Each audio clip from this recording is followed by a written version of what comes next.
Señor, Padre, te alabamos, te exaltamos, te hemos visto, damos la gloria.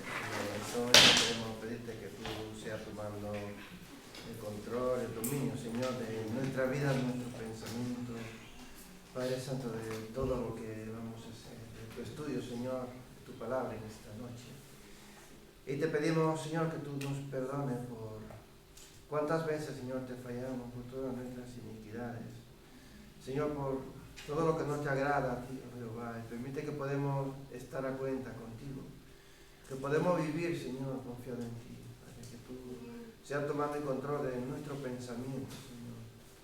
Que tú quites todo lo que estorbe, Señor, en esta noche, y que no nos deje concentrar en aprender, Señor, escudriñar tu palabra. Y permite, Padre Santo, que tu Santo Espíritu sea guiándonos, y que tu Santo Espíritu, Padre, sea capacitándonos, Señor, en esta noche, que sea de mucha bendición este estudio, en el nombre de Jesús. Amén. Amén. Amén. Bueno, pues seguimos con la transformación, ¿verdad? Son transformados.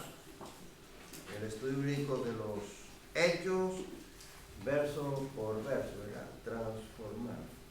Así que vamos a hacer una retroalimentación de lo que hemos ido viendo, ¿verdad?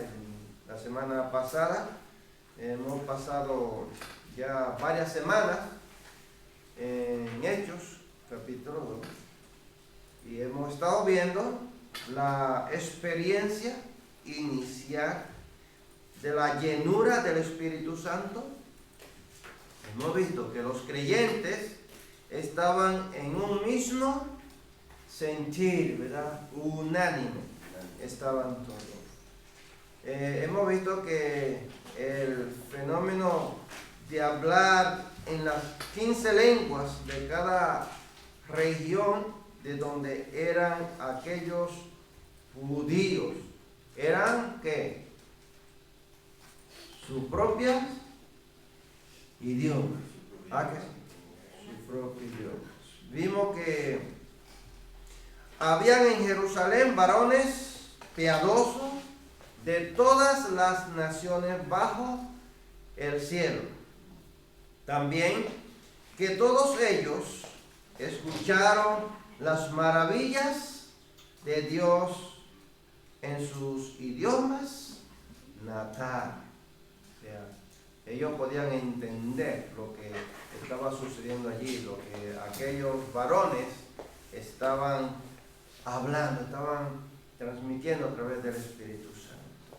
Hemos visto que la gente estaba confusa, atónita y a la vez estaban ¿qué? Maravilladas. Estaban maravilladas. Tres cosas, ¿no? Estaban allí confusas, estaban atónitas y estaban maravilladas. Bueno, pues vamos a seguir entonces viendo en el día de hoy lo que el Espíritu Santo ha querido ir transmitiendo, ¿verdad? En el libro de los Hechos. Hechos capítulo 2, desde el verso 14 hasta el versículo 21. Continuamos. En esta sesión, Pedro está explicando lo que había sucedido, qué era lo que estaba sucediendo, que el Espíritu había venido, ¿verdad? Pedro empieza a explicar que lo que estaba sucediendo no era más que el cumplimiento de la promesa que Dios había hecho, enviar el Espíritu Santo. Entonces, eso es lo que vamos a ver aquí. Entonces, empezamos en este punto. La escena se ha desplazado al patio exterior, ¿cierto?, del templo. Es muy probable que Pedro hablara en arameo, que era el idioma oficial en Jerusalén. Y vamos a ver en Hechos, capítulo 2, vamos a leerlos, estos versos. Y así podemos ver con claridad qué era en realidad lo que aquí estaba sucediendo. Nos vamos al libro de Hechos, capítulo 2, versículo 14, dice: entonces Pedro, poniéndose en pie con los 11, alzó la voz y les habló diciendo: varones judíos y todos los que habitáis en Jerusalén, esto os sea notorio y oíd mis palabras, porque estos no están ebrios como vosotros suponéis, puesto que es la hora tercera del día. Mas esto es lo dicho por el profeta Joel. Y en los postreros días, dice Dios, derramaré de mi espíritu sobre toda carne, y vuestros hijos y vuestras hijas profetizarán. Vuestros jóvenes verán visiones, y vuestros ancianos soñarán sueños. Y de cierto sobre mis siervos y sobre mis siervas en aquellos días derramaré de mi espíritu y profetizarán. Y daré prodigios arriba en el cielo y señales abajo en la tierra, sangre y fuego, vapor de humo. El sol se convertirá en tinieblas y la luna en sangre, antes que venga el día del Señor, grande y manifiesto. Y todo aquel que invocare el nombre del Señor será salvo. Amén.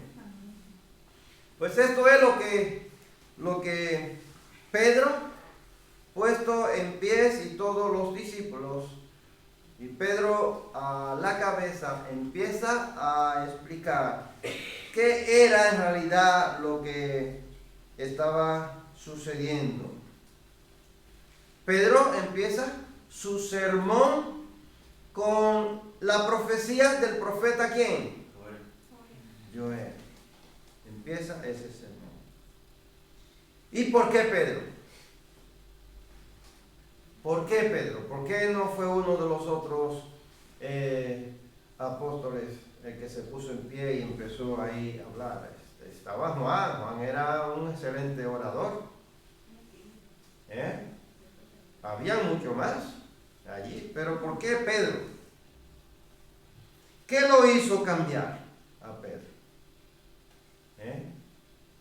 Hemos visto la vida de Pedro, ¿cierto? Un hombre que iba a empujón, daba unos cuantos pasos adelante y luego volvió otra vez a su lugar donde Jesús lo encontró. Siempre tenía aquí en su mente ¿qué? La pesca, porque vivía de eso, ¿no? Claro, en su mente solo estaba pescar. Y una vez que se podía escapar del maestro, allí se iba a la barca a pescar. ¿Y por qué fue Pedro? ¿Qué usted piensa? Podía haber sido otro, ¿no?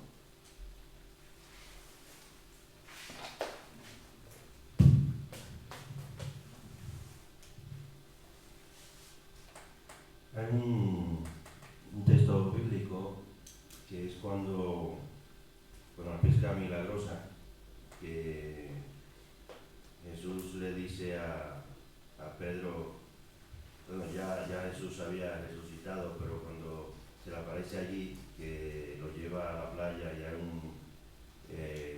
le tiene ya ahí un pez hecho, él le dice a Pedro: apacienta, cuando le dice a Pedro, ¿me amas?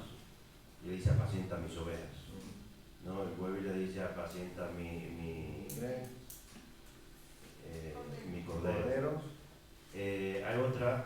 es cuando Jesús le dice, no te llamará Simón, sino te llamará Pedro, y sobre esta roca fundaré mi iglesia, o sea, sobre la palabra que Jesús decía. Entonces, yo creo que ya ahí había un fundamento, ¿no? Que es que Pedro, en representación con los demás discípulos, pero creo que había algo ahí que era que Dios tenía sobre Pedro, iba puesto un compromiso, una responsabilidad. Amén. Ada.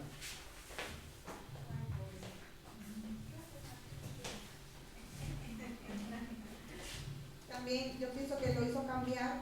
Pedro dijo por su boca, tú tienes palabras de vida. Pero después que Jesús sube al cielo, él se da cuenta que no solo que Jesús tiene palabra de vida, sino que él es la vida. O sea, es que lo vio resucitado. Entonces ya eso lo hace cambiar. O sea, no es que él tiene palabras vivas y me ha aceptado como soy, me ha cambiado el nombre, sino que él es la vida. Yo pienso que eso a cualquiera le cambia. ¿Han podido notar el antes de Pedro y el después de Pedro cuando recibe la llenura del Espíritu Santo? Estudiando la Escritura, yo sé que ustedes lo han visto, lo han observado, ¿no? Esa transformación, ese cambio, ¿no? Un Pedro que guiado totalmente por el Espíritu Santo, transformado por el Espíritu Santo, ¿cierto? El Espíritu Santo obró en él y él se dejó usar del Espíritu Santo, se dejó guiar, no fue ya más rebelde, ya no iba haciendo lo que él quería, sino lo que el Espíritu Santo le daba, ¿no? Que hiciera, se entregó al 100%, ¿no? A la obra del Señor. Y algo sobre Pedro es que ahora es audaz y valiente. Pedro en este sermón no tenía preparación previa. Esto fue algo así, ¿no? Recibió la llenura del Espíritu Santo y se puso en pie y empezó a dar un sermón. Él no se pasó meses ni semanas preparando ese discurso. Eso fue así, improvisado. O no improvisado porque él está hablando, porque el Espíritu Santo le está dando entendimiento, le está dando lo que él va a hablar. Y Dios no improvisa. Si el Espíritu Santo es de Dios, él no puede improvisar, ¿no? Entonces él está siendo el vocero, ¿cierto?, de Dios. Entonces él fue dado en ese momento ese sermón que él está dando. Pero podemos decir que fue un sermón bien preparado. Sin ninguna duda, con esa seguridad, empezó a citar un texto del profeta Joel, ¿no? Fue preparado por el tiempo que pasó aprendiendo de Jesús con el maestro. Estuvo allí 3 años aprendiendo del maestro o con el maestro. Entonces la aplicación personal aquí es que necesitamos para hablar a otros una vida que honre a Dios y es enseñada por Él y guiada por el Espíritu Santo de Dios. Eso es lo que nosotros necesitamos. Eso era lo único que Pedro necesitaba. Ser lleno del Espíritu Santo. Y ser, ¿qué? Obediente. Dejarse guiar del Espíritu Santo. Y nada más. No necesitaba otra cosa. Y cuando él recibió eso, Jesús le dijo, recibiréis poder cuando haya venido sobre vosotros el Espíritu Santo. Y ya lo tenía. Ahí tiene el cumplimiento. Ahora ya él era completo, ¿cierto? Ahora estaba completo. Lo que él necesitaba ya lo había recibido. Y nosotros muchas veces necesitamos eso. Necesitamos ser sumisos, ser obedientes a Dios y dejarnos llenar, dejarnos usar por Él. En su sermón, Pedro explicó lo que la multitud acababa de presenciar, citando las promesas del Antiguo Testamento en las que Dios derrama su Espíritu. Y luego, Pedro describió la muerte y la resurrección de Cristo, apoyado de nuevo con las referencias del Antiguo Testamento. Y concluyó su sermón con una declaración asombrosa. A este Dios lo ha hecho Señor y Mesías, en el versículo 36. Después que él le explica y le da el sermón a los que estaban allí presentes, él le dice con toda seguridad: a este que ustedes crucificaron, a este que ustedes mataron, Dios lo ha hecho Señor y Cristo. Qué bueno, qué bueno. Cuando tú estás seguro y estás firme, ¿no? Y confía plenamente en Dios, y tú sabes que lo que tú estás hablando es de parte de Dios, lo da con esa seguridad. Era lo que Pedro estaba haciendo ahí en ese momento. Vamos a leer el verso 14 nuevamente, que dice: entonces Pedro, poniéndose en pie con los 11, alzó la voz y les habló diciendo: varones judíos y todos los que habitáis en Jerusalén, esto os sea notorio y oíd mis palabras. Él no se puso de pie solo. Todos los 11 se pusieron de pie con él. Pedro se pone en pie con los 11, lo cual sugiere que los otros apóstoles le están respaldando. Él no está solo. Ellos se ponen de pie junto con Pedro, respaldando, apoyando lo que Pedro iba a decir. Yo estoy seguro que el Espíritu Santo también está guiándoles a ellos para que se pongan de pie allí con Pedro. Yo me imagino que Pedro no le dijo a ellos: vengan, pónganse de pie conmigo, apóyenme. No, el Espíritu Santo le está guiando a ellos. Pedro se pone de pie y ellos también. Vamos aquí, vamos a apoyar lo que Pedro va a decir, ¿no? Otra aplicación. En el libro de los Hechos, el ministerio se lleva a cabo casi siempre en equipo. Si lo analiza a fondo en los libros de los Hechos, tú vas a ver que aquí siempre hay un trabajo en equipo de todos ellos. Si eres lleno del Espíritu Santo, serás capaz de trabajar con otros para anunciar las maravillas de Dios.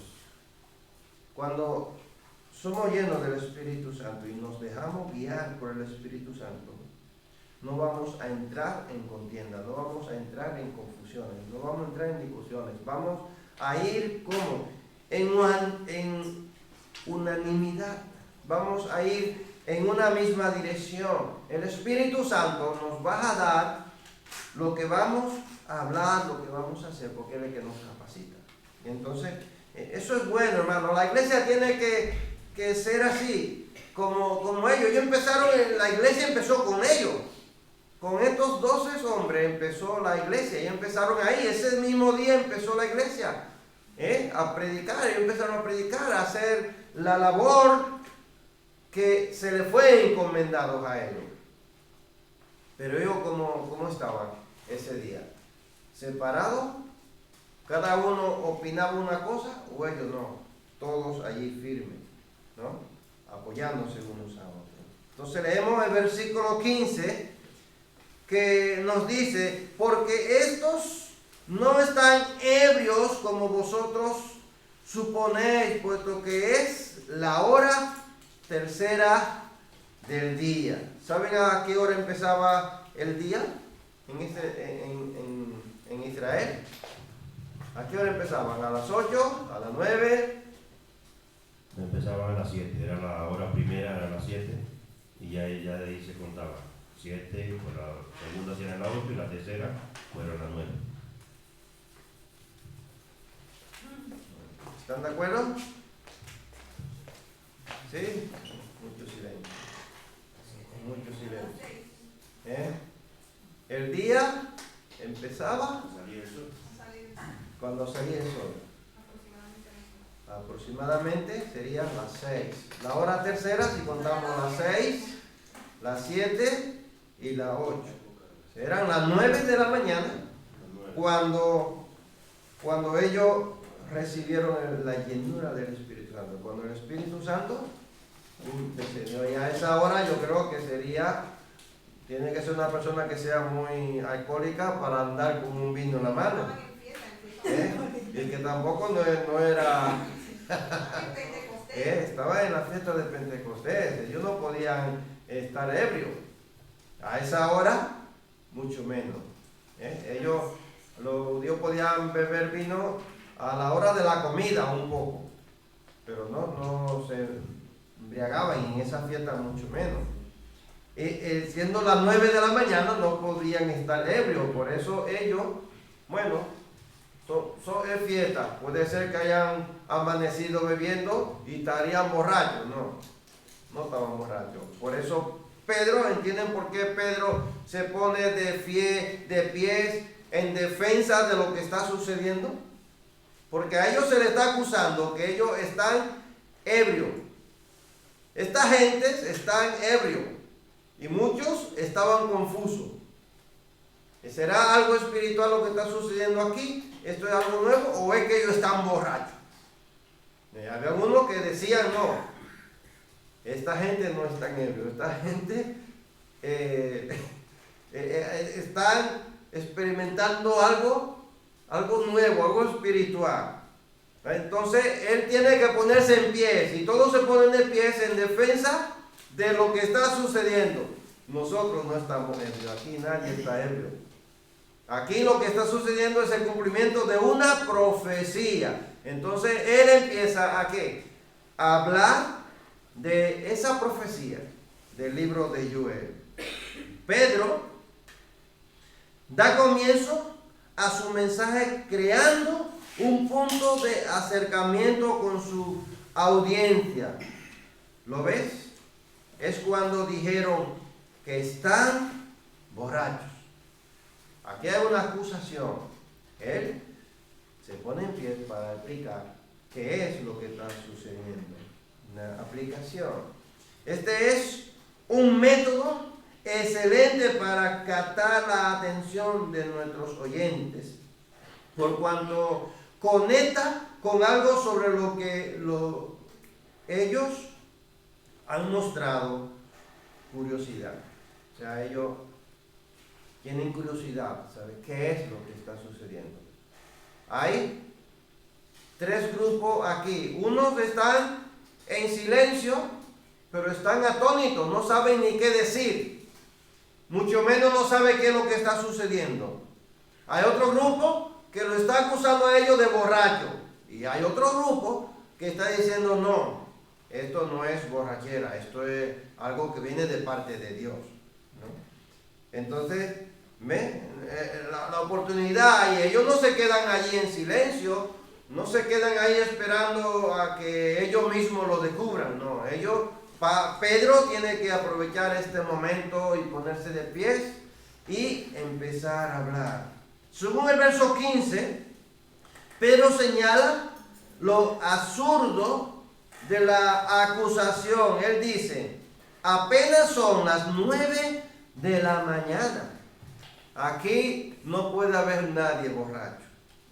La realidad era que los judíos ortodoxos no comían ni bebían antes de las 9 de la mañana, de sábado ni de un día santo, mucho menos.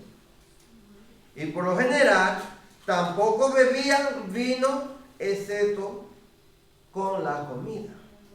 O sea, ellos esto lo respetaban. Entonces, por esta razón es que ellos se ponen de pie para explicar, no para convencer a la gente, sino que ellos le están explicando con su propia experiencia, ¿no? Con su vida, con lo que ha sucedido. Es una profecía y ellos más que nadie sabían exactamente cuáles eran sus costumbres, su cultura. Entre los hebreos, las horas se contaban desde la salida del sol, es decir, desde las 6 de la mañana. Empezaban a contar, ¿cierto? Entonces, pasado 3 horas, encontramos que son las 9 de la mañana. Vamos a leer el versículo 16 hasta el versículo 21 nuevamente. Del verso 16 dice: mas esto es lo dicho por el profeta Joel, y en los postreros días dice Dios, derramaré de mi espíritu sobre toda carne, y vuestros hijos y vuestras hijas profetizarán, vuestros jóvenes verán visiones y vuestros ancianos soñarán sueños. Y de cierto sobre mis siervos y sobre mis siervas en aquellos días derramaré de mi espíritu y profetizarán. Y daré prodigios arriba en el cielo y señales abajo en la tierra, sangre y fuego y vapor de humo. El sol se convertirá en tinieblas y la luna en sangre antes que venga el día del Señor grande y manifiesto. Y todo aquel que invocare el nombre del Señor será salvo. Bueno. Citando a Joel, capítulo 2, Pedro explica los eventos extraños en el día de Pentecostés. ¿Qué te creen? Que no leemos a Joel porque Pedro lo expresa así mismo tal y como está en el libro de Joel. Si el capítulo 2 de Joel tú lo vas a encontrar así mismo tal y como Pedro lo ha dicho.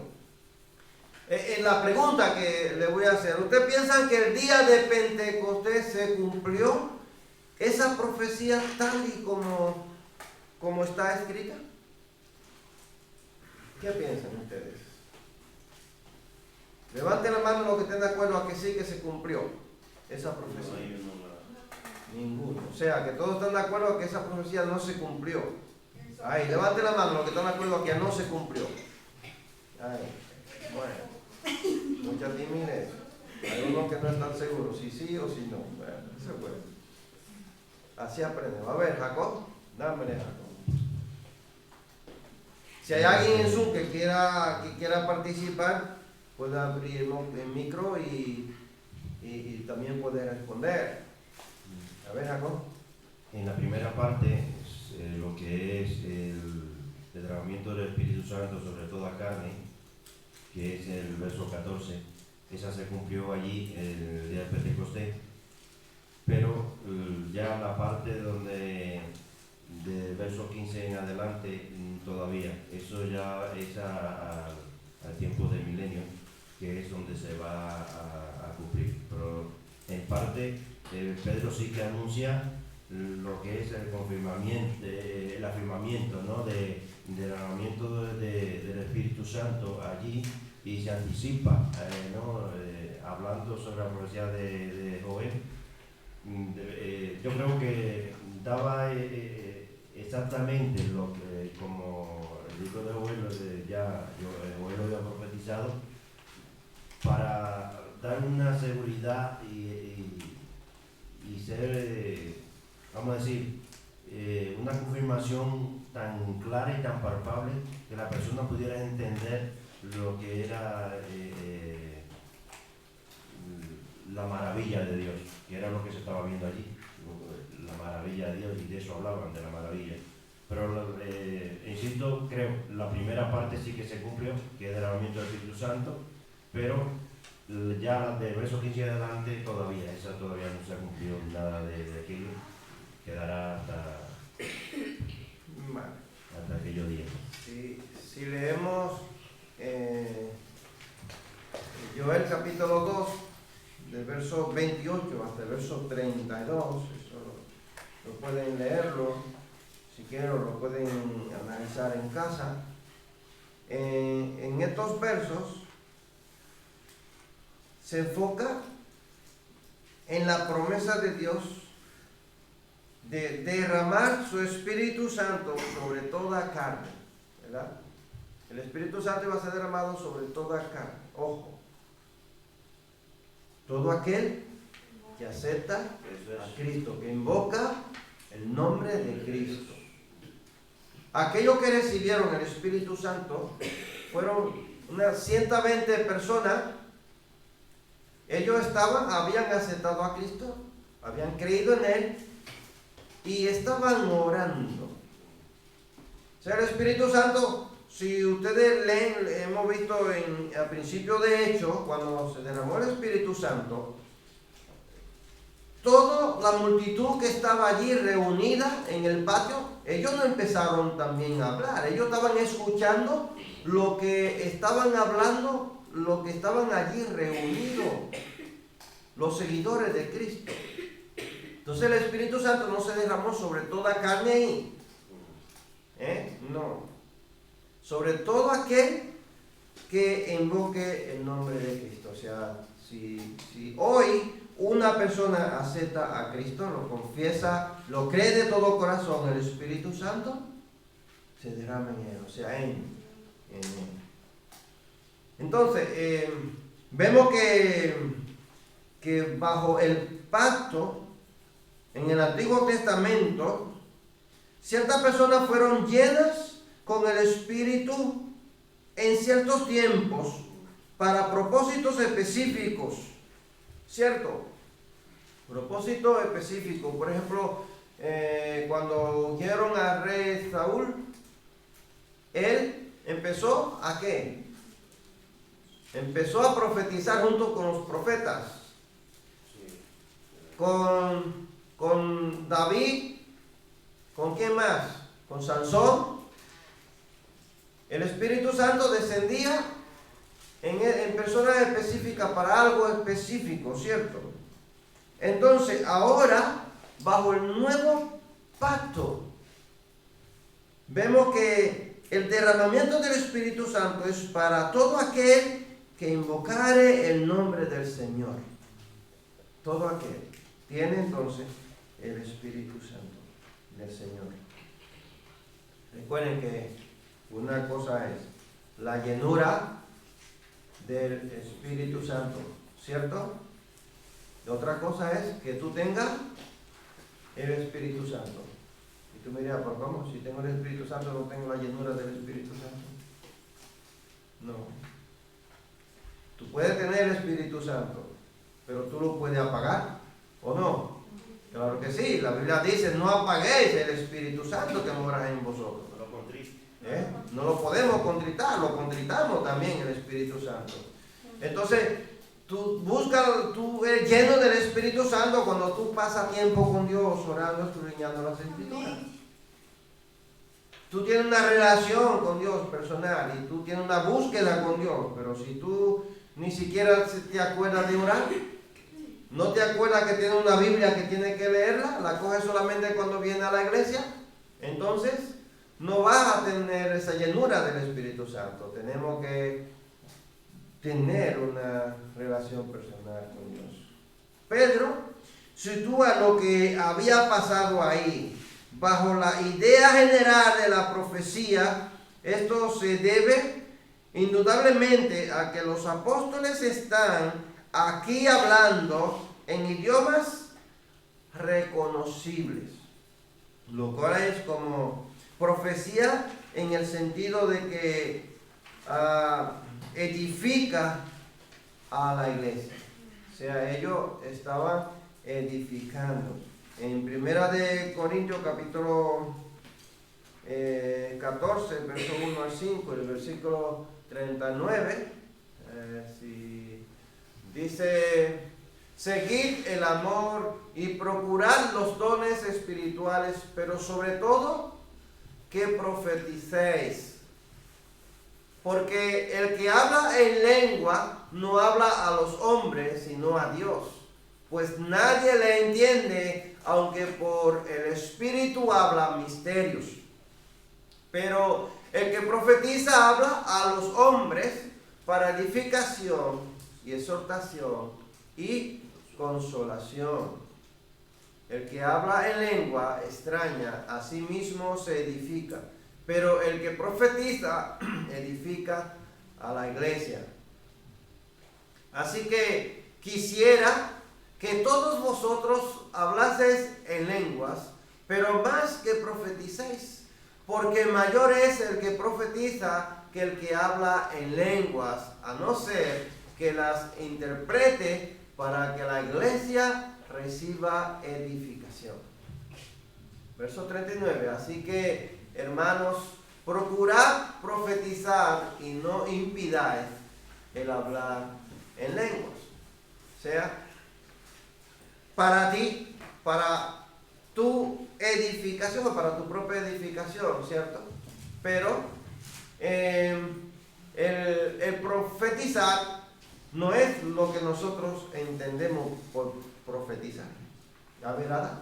Eso mismo yo iba a decir, estamos en el mismo sentido, que profetizar no es decirte lo que mañana te va a pasar, o pasado mañana, que es lo que nos gusta. Pero el profeta decía la voluntad de Dios.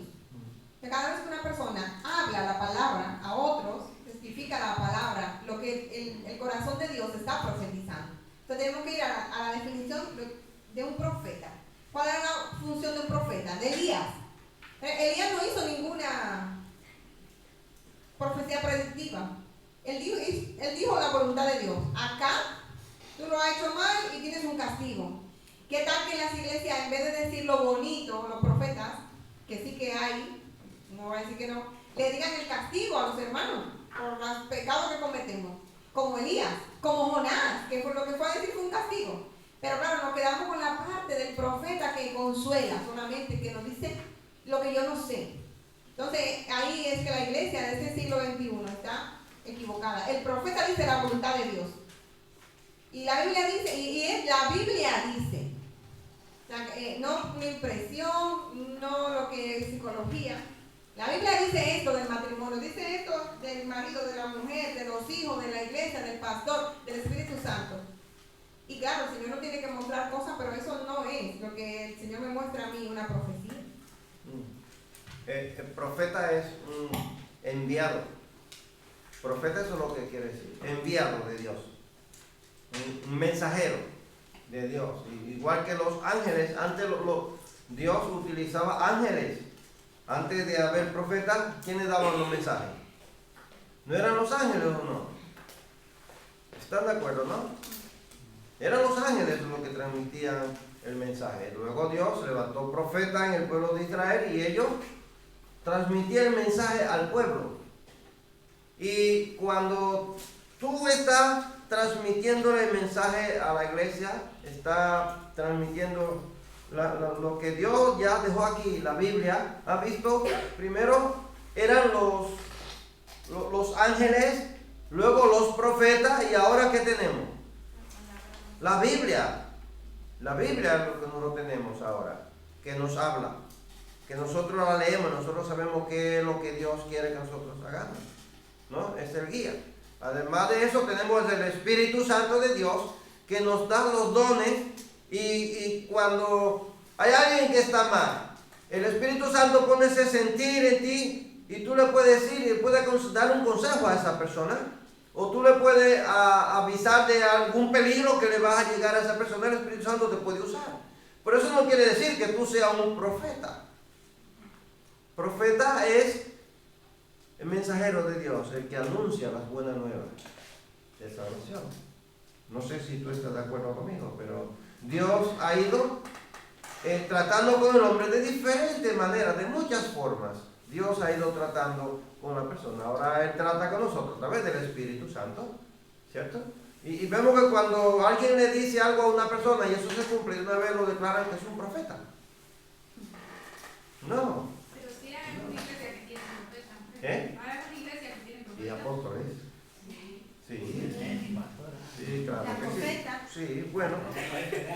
respetamos los ideales de cada quien. Claro. Hay que respetar los ideales de cada quien, ¿no? No podemos entrar en crítica, pero lo que la Biblia nos dice a nosotros es que nosotros cuando predicamos, cuando hablamos de Dios, cuando hablamos de las Escrituras, nosotros estamos profetizando ¿qué? Lo que está aquí escrito, ¿cierto? Cuando se lee la profecía de Joel en su contexto, se entiende que trata de la nación de Israel en los últimos tiempos, en relación con el día del Señor. Sin embargo, Pedro fue guiado por el Espíritu a ver en la profecía una aplicación para la iglesia. Se había cumplido la profecía que el Espíritu Santo iba a ser derramado. Pero si lee el texto bíblico, va a ver que aquí la luna no se ha entornado en sangre, no ha habido una tiniebla, el sol no se ha oscurecido, ¿cierto? O sea, hay cosas que son para el milenio, para el pueblo de Israel, para aquel tiempo. Son cosas que se van a cumplir en aquel tiempo. ¿Están de acuerdo, no? Y allí, en ese tiempo, entonces, sí va a ser cumplido este pasaje bíblico al 100%. Pero hasta ahora, solo se ha cumplido el derramamiento del Espíritu Santo. Amén.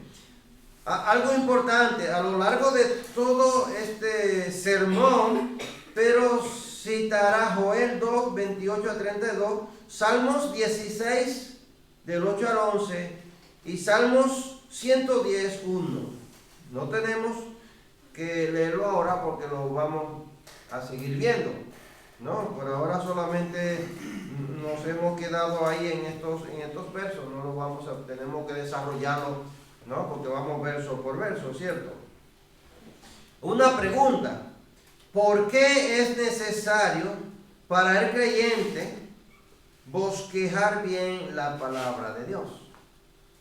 ¿Sabe lo que es un bosquejo? ¿Sabe qué es un bosquejo? ¿Se lo explico brevemente?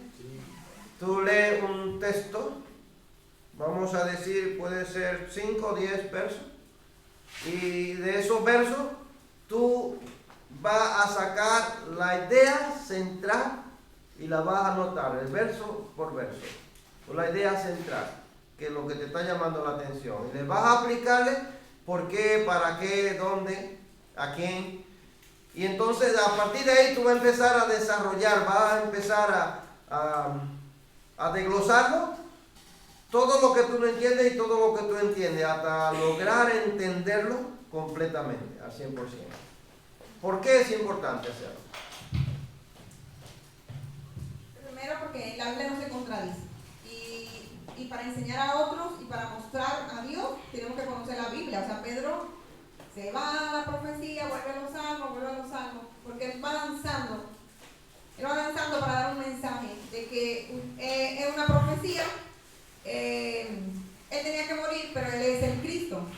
Entonces para nosotros es importante. Yo recuerdo cuando empezó el ministerio, la hermana Ramona estaba orando un viernes, y en la oración Ramona dijo algo que me estaba pasando. Entonces en ese momento yo no podía proclamar que Ramona era profeta, sino que Ramona ha orado para edificar a las iglesias. O sea, a mí me edificó mucho, yo no sé si se lo dije ni siquiera. Entonces, claro, ¿cómo yo lo sé? Porque la Biblia dice que los dones son para la edificación de la iglesia. Estamos pasando un proceso y ella en la oración, sin saber, solo lo sabemos Abel y yo, ella oró. Y fue precioso, o sea, pero yo no puedo decir que ella profetizó, porque la Biblia dice que todo lo que pasa en la iglesia y con nosotros como personas de iglesia es para nuestra edificación, para crecer. Entonces ahí es cuando tú tienes que usar la Biblia. La Biblia se usa en el diario vivir, en la vida cotidiana, en lo que te pasa, en todo. ¿Qué dice Dios? ¿Qué dice Dios de mi desempleo? ¿Qué dice Dios de mí? De lo que yo estoy haciendo. Entonces el cristiano tiene que trazar bien la palabra. Porque si no andaríamos en tinieblas. Entonces para trazar la palabra yo tengo que leer la palabra, ser una persona de la palabra. Y yo puedo encajar lo que me pasa. Y puedo pedir perdón a veces, muchas veces, muchas. puedo cambiar. Yo siempre digo, si me pasa un año sin cambiar, mal. ¿Por qué? Porque el cristiano tiene que trazar, dice Timoteo 2:16, que traza bien la palabra de verdad. O sea, me pasan muchas cosas y hay muchas iglesias por eso, porque una persona te dijo lo que te pasó y ya es una profeta. Ya Ramona tiene que estar en Instagram como profeta, ¿eh? A Jacob. Si hay alguien en Zoom que quiera participar, puede hacerlo.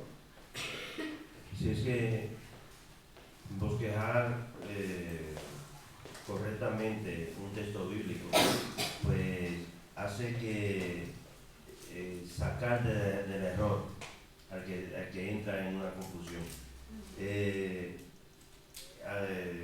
Expresar versos bíblicos como los escritores, aquellos que fueron inspirados por Dios, pues hace que no entremos en un error y acarrear confusiones que hoy en día pues muchas veces vamos a llamar de denominaciones o vemos que tienen muchas cosas erróneas porque han usado un verso y lo han sacado de contexto y con ello han creado un pretexto y ya pues lo han llevado con una interpretación privada. No, la Biblia dice que, bueno, Pablo diciéndole a Timoteo, ¿no? Que Pedro dice que en la Biblia no es de interpretación privada. no es de interpretación privada. Entonces, eso quiere decir que yo no puedo coger un verso, adaptármelo a mí, como que no, yo lo entiendo así y yo lo explico así porque así lo he entendido. No, tiene que haber un sentido común en un verso de que se pueda entender y que estemos de acuerdo a que este verso pues es lo que Dios quiere transmitir a la iglesia para edificación del oyente, de los cristianos. Así es. ¿Qué usted cree? Nosotros tenemos el privilegio, ¿verdad?, de tener el Espíritu Santo, ¿cierto?, en estos tiempos con nosotros. ¿Un privilegio o no? Es un privilegio. Claro que sí, que es un privilegio tener el Espíritu Santo que nos guíe, que nos cuide, ¿no?, que nos defienda, que nos capacite, que nos reprenda, como si fuera una persona ahí al lado nuestro. Lo que pasa es que nosotros no le dejamos, nosotros no tenemos esa búsqueda para que el Espíritu Santo sea así como Pedro andaba y cuando alguien mentía era la muerte, ¿o no? Cuando alguien le mentía, le decía algo a Pedro y era una mentira, este hombre, cuando venían a ellos y con engaño, pidiéndoles cosas, que les dieran el Espíritu Santo para hacer cosas, como, ¿qué le pasó a esa gente? ¿No? Le cayó enfermedades, ¿no? Tuvieron que clamar rápidamente, no, pídele al Señor por mí, ¿cierto? Ellos tenían la llenura del Espíritu Santo. Pero en el Antiguo Testamento, ¿ustedes creen que habían personas que tenían la presencia permanente del Espíritu Santo en la vida? O sea, ¿existía eso? Dios había prometido una presencia permanente del Espíritu Santo en la vida de algunos personajes del Antiguo Testamento. ¿Qué ustedes creen? ¿Que sí o que no? ¿Había? ¿Dios había prometido? ¿Dios había prometido? No encontramos en el Antiguo Testamento una promesa de Dios. ¿Verdad que no? No encontramos. Bueno, yo sé que ahora mismo tú estás pensando en Moisés. Bueno, pero es que Moisés tenía la presencia del Espíritu de Dios pleno, ¿verdad que sí? Un hombre que subió, el único que pudo subir a la montaña y hablar con Dios cara a cara fue Moisés. Sí, pero eso fue ya cuando Dios recogió. Pero ya antes de eso, ya Dios había sacado del Espíritu que había en Moisés y le había repartido a 70 personas. ¿O no? Claro que sí. Tremendo, ¿no? Pero Moisés es un tipo de Jesús, ¿lo sabían? Sí. Moisés es un tipo de Jesús. Pero no hay una promesa en el Antiguo Testamento como aquí. Sin embargo, en el Antiguo Testamento sí hay una promesa para el futuro. Y fue lo que recibieron allí el día de Pentecostés, aquellos 120 personas. Entonces lo vemos en ellos, en esos 120 allí reunidos, judíos, hombres y mujeres, disfrutando de la bendición del mismo Espíritu Santo, que había dado poder a Moisés, a David, a los profetas y en la iglesia a lo largo de los años. ¿Qué aprendemos de Jehová? Había hecho que llegara a los últimos días, en los cuales Él llevaría a la culminación su plan de salvación para la humanidad, dando el poder del Espíritu Santo para testificar. Una pregunta aquí, si alguien quiere comentar. ¿Qué cosa hay que puedes imitar? ¿Qué has aprendido tú hoy que tú puedas imitar? ¿Qué tú ves aquí? ¿Qué hay aquí que tú puedas imitar? ¿Qué hay? Bueno, ¿no? Pues, aquí hay muchas cosas que podemos imitar.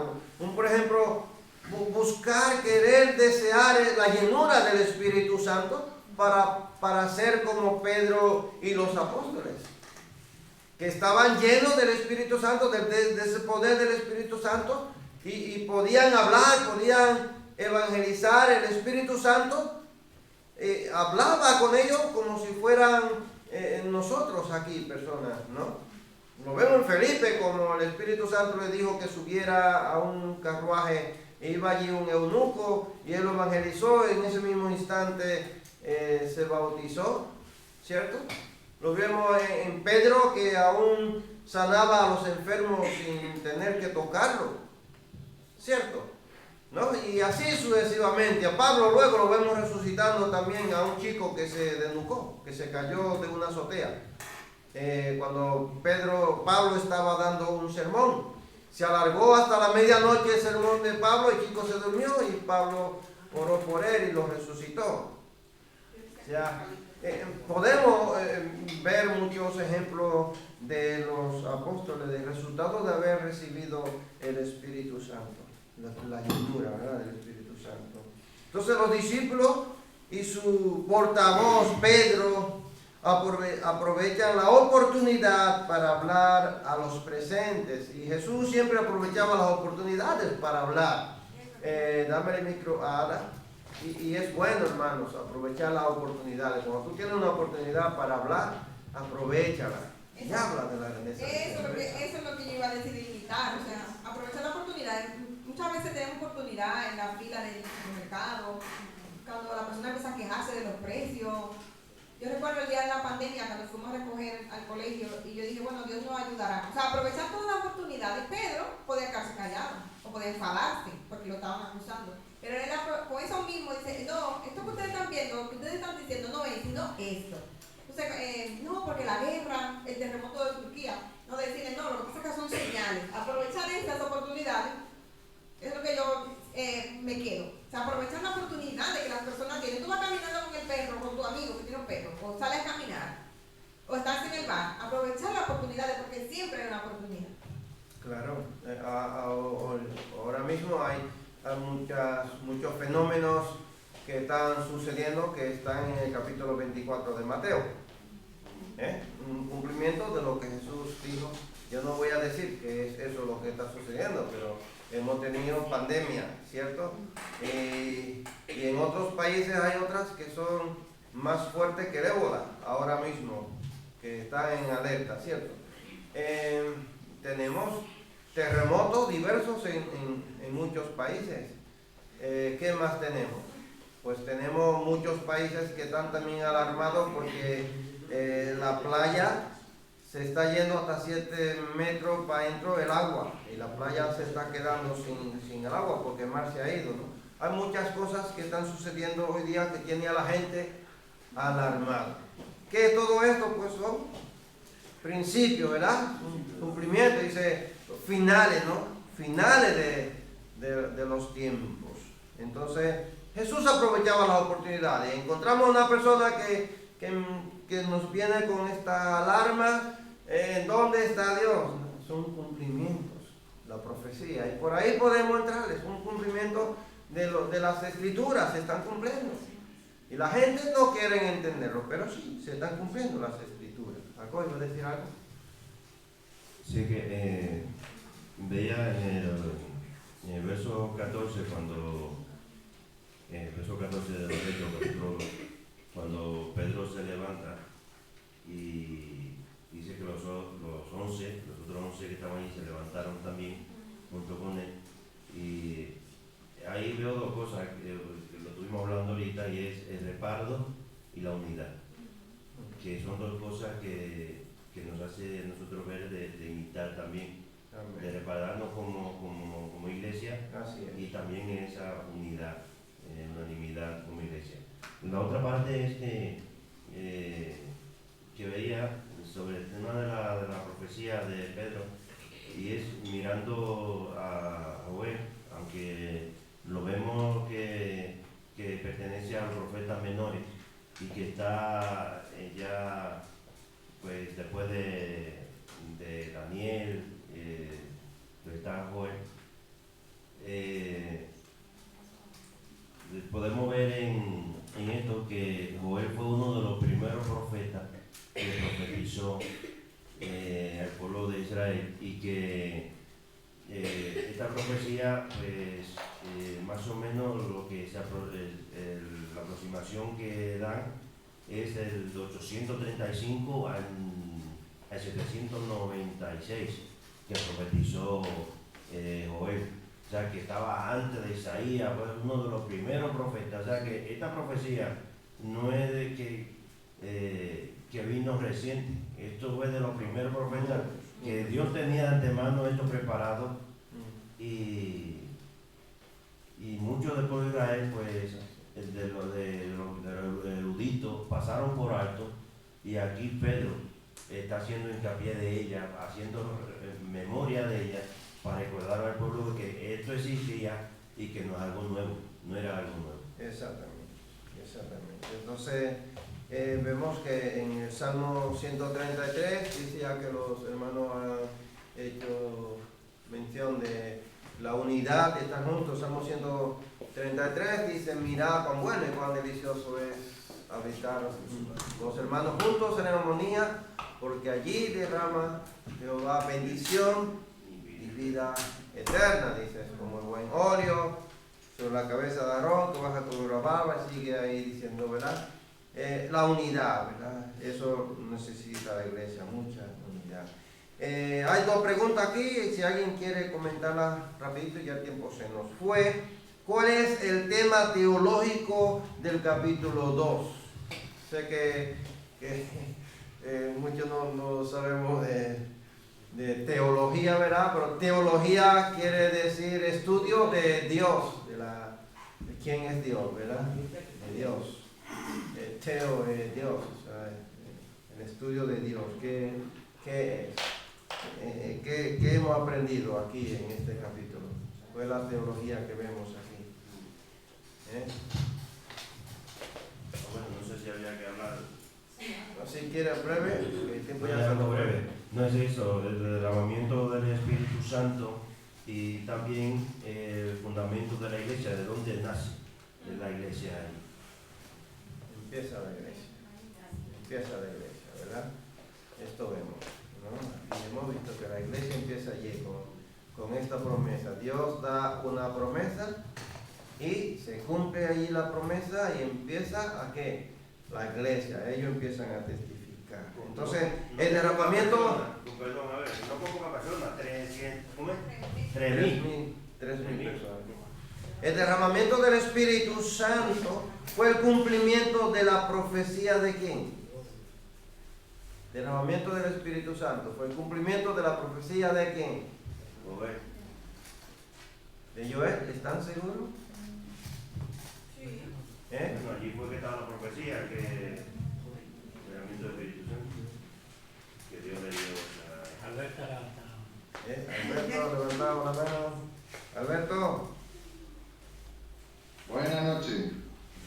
Dime. Que sí, ahí se cumple la profecía de que decretó el Señor o Dios, ¿no? A través del profeta Joel. Muy bien, entonces ahora sí me gustó. Dios dio la profecía por boca de Joel y aquí tiene cumplimiento, ¿verdad? Amén. Aunque parecería que se burlan o les acusan de borrachos, Pedro responde lleno del Espíritu Santo. ¿Cómo respondes tú cuando eres mal interpretado? Esto, ¿verdad? Una buena pregunta para nosotros reflexionar, ¿no? ¿Cómo nosotros respondemos cuando somos mal interpretados? Nos enfadamos. Yo me explico 3 veces, 4, aquí está el desquicio. Sin embargo, ¿ve la diferencia de Pedro? Responde lleno del Espíritu Santo y con demostraciones a través de las Escrituras, ¿no? Con las Escrituras él le aclara todo lo que está sucediendo, que era una promesa, una profecía, se tenía que cumplir y se ha cumplido aquí. Por eso, cuando tú hablas con esa convicción y tú hablas a través de la Biblia y la persona ve que sí, que tú estás hablando la verdad, que la Biblia lo dice y que él mismo puede comprobar con lo que ha vivido, con sus propias experiencias, y esa persona es convencida, el Espíritu Santo lo convence. ¿Por qué? Porque sabe que es la verdad. Entonces, ¿creyeron ese día cuántas? 3 personas, no, 3.000 personas. ¿Te parece que eran pocas personas? No, muchas personas, ¿eh? Una iglesia de 3.000 personas es bastante. Entonces, concluimos con la obra del Espíritu Santo manifestó que el cristianismo es sobrenatural. Por la fe, cualquier creyente puede pedir el poder del Espíritu Santo para efectuar la obra de Cristo. Cristo le dijo a los discípulos: vosotros no se maravillen de lo que yo estoy haciendo, porque ustedes pueden hacer cosas mayores. ¿O no? Sí. Mira, si un hermano cualquiera por más espiritual que sea, puede orar y pueden suceder milagros, ¿y por qué tú no lo puedes hacer también? ¿O tú crees que tú no lo puedes hacer? Claro que sí. El Espíritu Santo obra de diferente manera, utiliza a cada quien de diferente manera, pero cuando tú le pides a Dios el poder del Espíritu Santo, Dios va a obrar en ti, Dios va a hacer una obra maravillosa, pero tenemos que dejar guiarnos por él. Que Dios te bendiga y que Dios te bendiga.